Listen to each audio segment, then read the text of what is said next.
And we're back, and welcome back to the Livingston Parish News Weekly Show. My name is McHugh David, publisher and editor of the news. Appreciate you joining us. This afternoon, we are here with Coach Blake Zito of Denham Springs High School girls basketball coach. Welcome, Coach. Thanks for joining us. Thanks for having me. Yeah, absolutely. And thank you, Mr. William Weathers, who was on the Viewers Right, for setting this up. He is our sports editor. Good afternoon, sir. Good afternoon, sir.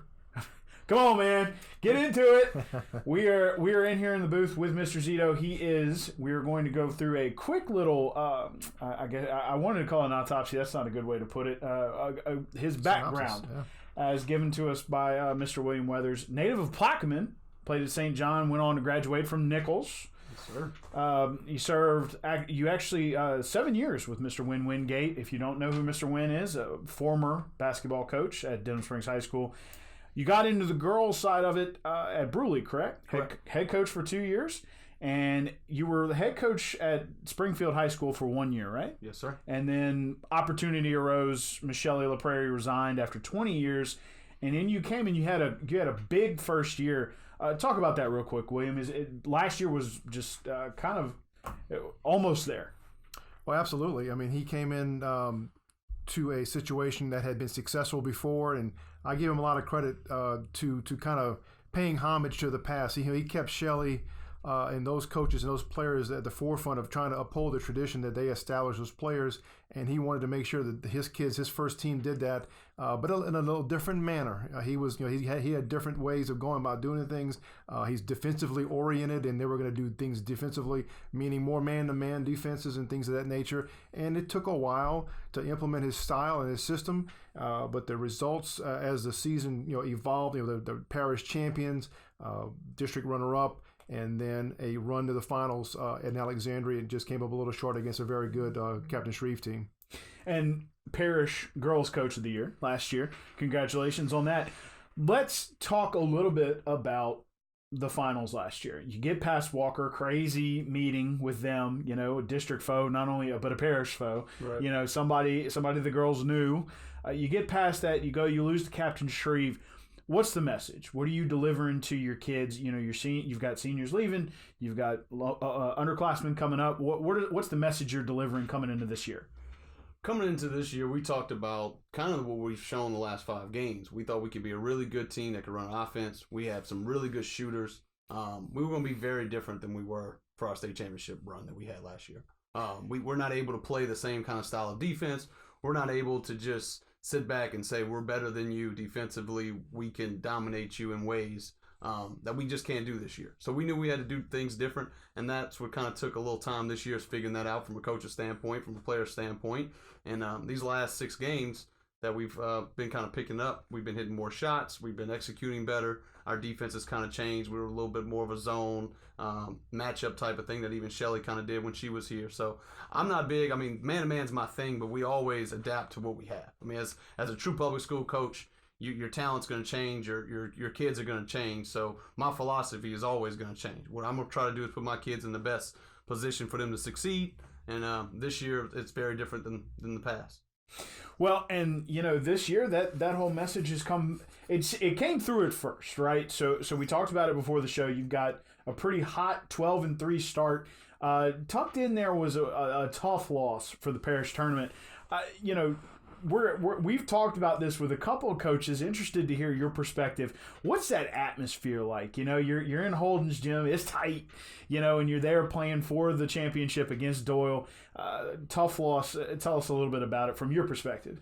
Well, I mean, like you said, we started out 12-3. We were number 2 at one point in the power rankings, but we really wasn't playing great basketball. I mean, we pulled out some wins that we shouldn't have won. We beat a Hanville team that was right down to the wire, and we just made a play at the end. We beat a Bruley team that really they should have won the game, but we made a couple plays at the end that we stole it. And that was kind of the theme, where we were hoping we would come around, but we never really clicked. And actually, the best game we played was that championship game against Doyle. That was the best game we played up until that point. So the atmosphere in that game, I mean, it's awesome. I mean, the parish championships, the parish tournament, I love it. I love a good bracket style tournament. One, the kids are playing for something. They're playing for pride. It means something to each school. And then you got, we're Denham. We've had a lot of success in the past in girls basketball. We're the big 5A school. Walker Boys is coming up after us, so obviously there's not going to be much love with their fans watching our game.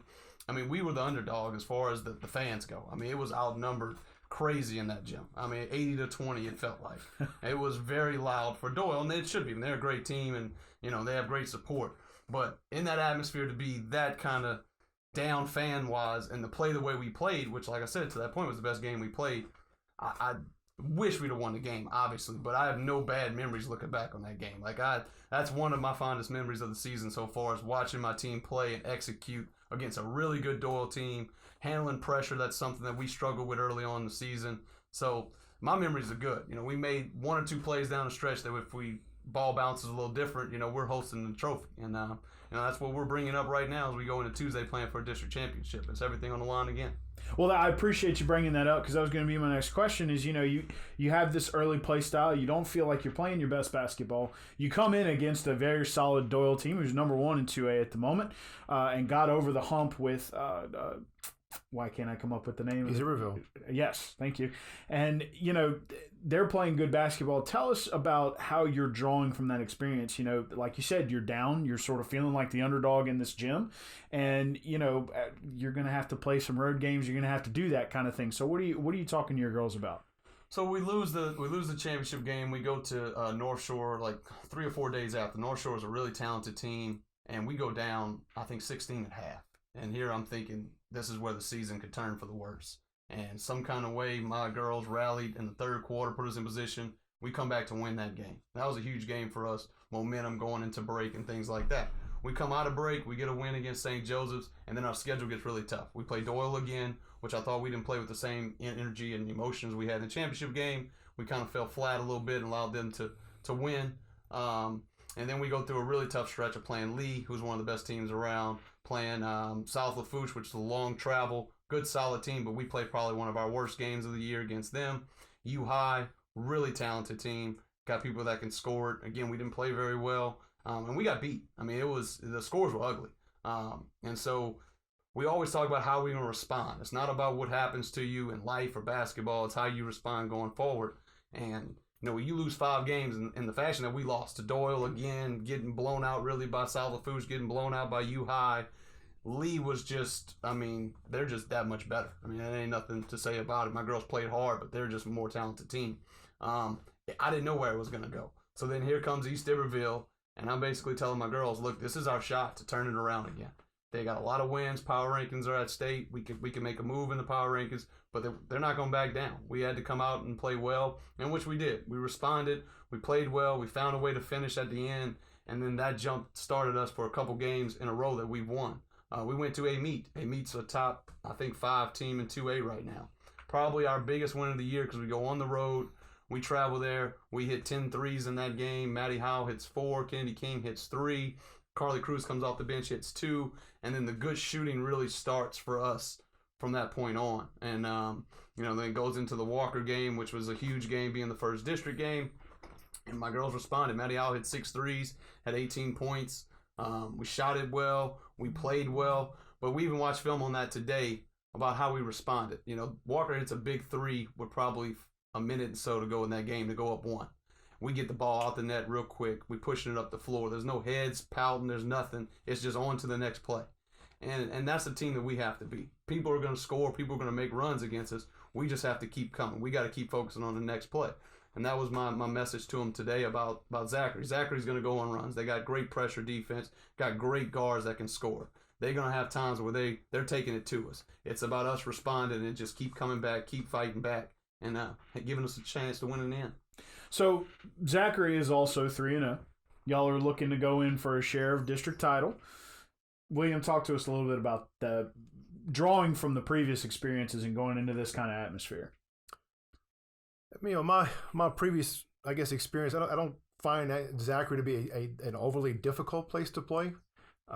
When they get it going on, I guess the building can come to life a little bit, but they've been through some tough environments before. I don't think that the gym will have anything to do with the people on the floor and with the way they're starting to play better. It's starting to be, I call maybe, and I haven't seen it just yet, but a complementary style of basketball where it's not all relying on how Kate performs in the middle. Looks like now they're getting much more perimeter help, which I would think eases some of the burden on her. Maybe it opens up the lane a little bit for her, and she can operate a little bit more with not as much help side defense, and she's got to pass out of a double team. If they do that, and then she's making people pay. So I'm interested. Interested. I'll scheduled to be there tomorrow night, and like you mentioned, their guard. It's maybe a perimeter-oriented team versus how I'm not sure quite how they're going to try to defend him. But with the help they're getting around her, to me, makes it a very difficult challenge for Zachary to at least slow them down, dim them down. So you mentioned something you were talking about, for a lot of times heavily relying on Miss Kate Thompson there in the middle. You're getting that complementary style of basketball. In your opinion, Coach, I mean, what was the spark? What sparked it forward? Was it some experience? Was it the kids? Was it you? Was it a combination? I think at times they got frustrated in that losing streak, and there was some selfish basketball with people, and not being selfish, but wanting to help and wanting to do it themselves. And then we realized that we needed each other, that everybody makes everybody better. Like he's talking about the complementary game with the outside shooting is going to open stuff inside. Kate's going to always draw attention. So when she catches the ball, if she's kicking it out and people are hitting shots, well, then they can't draw the same attention. Tanisha Muse does a great job all year of scoring. She averages 19 points a game. So we've had an inside presence. We just needed more shots, really, from our outside shooters. And in that win streak, we've averaged over 60 points, where we haven't been scoring in the 60s. And that's our thing. We can score points. We don't have to shoot it. We don't have to hit 10 threes. I mean, that's hard to say we're going to do every night. But we need to shoot it pretty well. And if we're not, then we better be doing the little things. We better be boxing out. We better be doing these small things. In big environments, I mean, this team has been through it. Like we said, these guys, they played in the state championship game. They played in the Parish championship this year. There's no bigger game. I don't care what you say. State championship, it almost doesn't matter than playing Walker in a regular season game. There was more pressure on that game than it will be Tuesday night. And that's exactly what I told this girl. Just because of the rivalry, just because they're right up the road, they all know each other. That's the game that you want to win. And so everybody felt that pressure. We felt it. Walker would say the same thing. And going Tuesday, man, that's a treat. You worked for that. You worked for this opportunity. You going in there with really no pressure, in my opinion. Just go and trying to take something. I've never been a part of a district champion. This is my 18th year being a player and a coach in high school. Every year that I've been part of high school basketball, I've had a state champion in my district. So I haven't. Obviously, last year I didn't, but Walker was right there. They won district. So I mean, I was at Bruley, U High was in there. I was at St. John, like you said. White Castle was going to a state championship every year. I go to the boys. Carlos goes 6 straight years at the time I was there. Now it's 10 or 11 straight years that he's been to a state championship. So I've never even had a almost realistic shot of a district except for last year.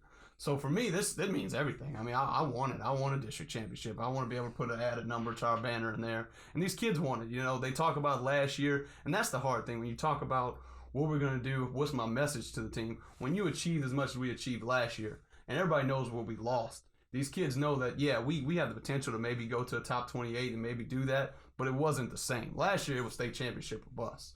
And so now this team has something that they can hang their hat on that we did that last year's team didn't do.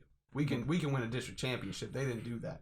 And if we win a district championship, there's a chance that we could be top 5 in the state. Last year we were number 6. So those little things gives them the kind of look what we've accomplished, and really go out there and play loose and see where the ball lands. Talk about that Walker game for a second. I'm gonna come back to you. It was one of the things you brought up talking about defense. Walker had held most teams under 40 points.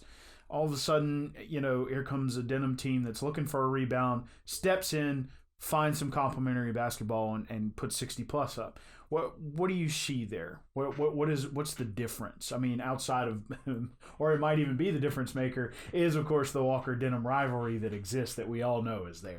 I did not cover that game. I would think 2 things probably. He handled their pressure. Probably he limited his turnovers or I don't know. 32. Well, then he overcame. Didn't have as many possessions. Maybe I guess they were very efficient on offense. He cashed in on the ones that they did get over half court. I would think Maddie Howell would be at the top of the list if she knocked down 6 threes. Credit to her for finding her touch and probably being a big part of that. And but again, I can't. It's hard to other than just looking at the final score. I mean, Patrick Wright covered it for us.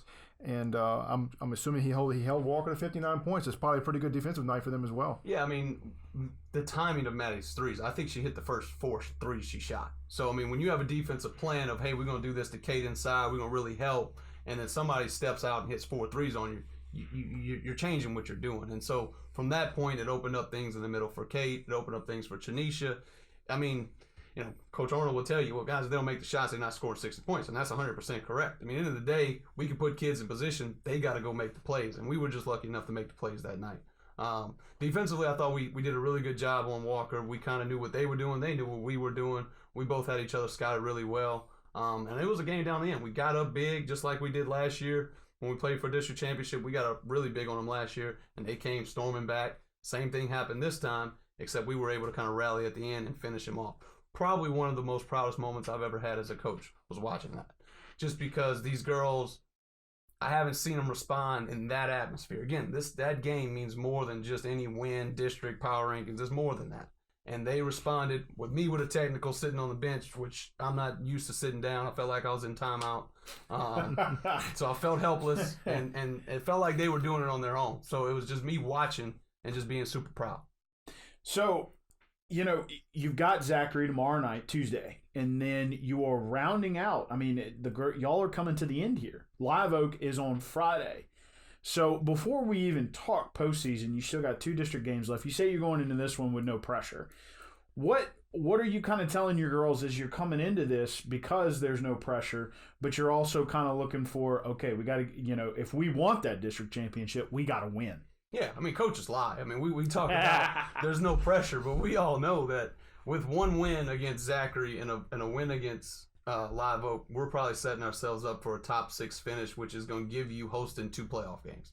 So in essence, we're playing these last 2 games. If we can win them both, we're going to guarantee ourselves 2 home playoff games off the top.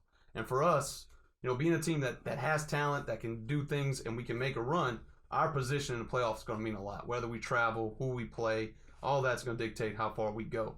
So the fact that we can squeeze a win out against Zachary and then go play a tough Live Oak team on Friday and find a way to win, get the extra power point, that's why we're all talking about district. I mean, it's they implemented that back this year, making it really important. And so if we get that's going to jump us maybe 1 or 2 teams that's in front of us right now. Plus you're talking about Zachary with 20 wins, Live Oak with 15 wins. All that screams for power points and us kind of maintaining or moving up. With the way, jumping back over to you, with the way the playoffs are set up, he brought it up, how important is it not only to finish strong, but to get that top seeding? Because once you get to a certain point, of course, you have to travel. Yeah, because to their credit, last year he was at home for the first 2 and went on the road and won arguably one of his most difficult games last year. Washita, who's got an unbelievable home court advantage. That team was good enough to go there, and Lexus Horn, tremendous leader, and they got it done. She had a big play at the end. Maybe this team is developing those type of traits as we go down, and we'll find out maybe tomorrow night. Can that team go on the road and win a quarterfinal? But to hopefully set up a little smoother ride to take care of the first 2 and secure those home games. Who knows what happens if you're at home or not? But I'm sure he was interested to see. They're showing signs of, can you go out and be a road warrior in the third if you have to go.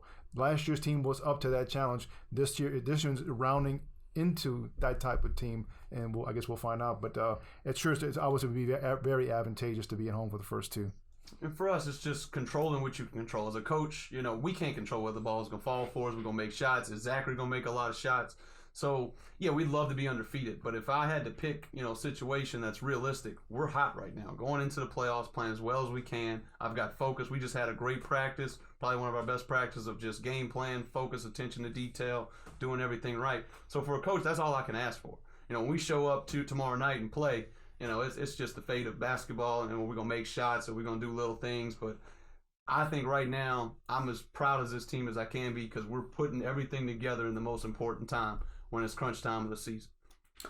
So, it is crunch time. Anything you'd like to add, Coach? I mean, you like you said, you're getting hot. And as we discussed before, it looks like you're starting to get a little depth too, getting some complimentary play. I mean, anything you want to add to that as you kind of make this last push for your postseason? Yeah, you talk about depth. I mean, we had a girl that was ineligible first semester that's now eligible. She had some size, some defense to us, and can score a little bit. We had a sophomore in Shanika Taylor who stepped up and played really good at the end of the Walker game for us, just coming off our bench. And really this season's been totally different than I ever thought, because we had a freshman who's Kate's sister, Libby Thompson, who was one of our top 5 players. Whether she started or not, she was a starter. She was going to play major minutes. She was going to give me things that some of these other girls just can't. I mean, she's got size. She can shoot it. She can dribble it. She's an all-around really good basketball player. Got a high ankle sprain the first day of practice. Was out for a month or maybe 2 months. And then started having a herniated disc in her back and dealt with that back pain. So she played limited minutes in a little stretch that we had, then sat out for a while again, and now is back and is kind of as healthy as she's been all year. She's not fully healthy, but she's giving me something now. So, again, we're clicking on all cylinders. If you'd have told me I didn't have her this season and we would be 17-8 going into Zachary for a chance to win district, I would have hugged you and said, I'll take it. Well, and you kind of stole my thunder there. You know, William, anything else to add or anything you want to throw in here? Because I was about to say, you stole my thunder. You know, you're looking at 17-8, 3-0 in district. You got 2 district games left before the postseason starts at Zachary and 2 Live Oak. So 2 road games here to close out the district. So anything you want to add before we wrap up? It's a little bit more off of basketball, but and he may not want me to talk about it, but I just commend Coach Zito for what he was able to do last year. He had a lot more pressing things on his mind in coaching a basketball team. His wife Amy was, diagnosed with breast cancer, and to my knowledge, is either cancer free or cancer free. So well, congratulations. To do what he did, was able to, obviously his wife came first and foremost, but he was able to still have the wherewithal to guide that team and keep them together, headed in the right direction, and came up a little short. Her health obviously means the most more to him than anything, to have her back in 100% health, and his team doing well. He's got the best of both worlds, and I just think that's very commendable and a very great example for being able to you can put your family first, and hopefully you don't lose sight of the ultimate goal.